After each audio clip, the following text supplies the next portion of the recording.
ఇటువంటి పనికిమాల మాటలు వాళ్ళు టెర్రరిస్ట్ ఉన్నాడు ఆయన. ఆయన ఏమంటాడు, ఆ నది నీళ్ళు ఆపితే శ్వాస ఆపేస్తామంటాడు. ఎవరు శ్వాస ఆపితే తెలుస్తుంది. ఇది ముస్లిం సోదరులకు నా విజ్ఞప్తి అంటే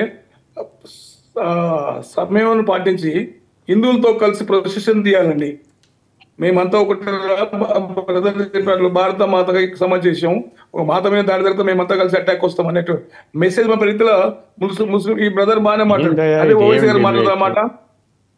అవును అవును షఫీ గారు ఖచ్చితంగా ప్రధానమంత్రి గారు పిలుపునిస్తే ముందడుగు నేనే వేస్తాను, ప్రతి ఇంటికి ఒక పౌరుడు కావాలని చెప్పేసి ప్రధాని గారు పిలిపిస్తే ఆయన ముందడుగు వేయడానికి సిద్ధంగా ఉన్నారంటున్నారు దేశం కోసం.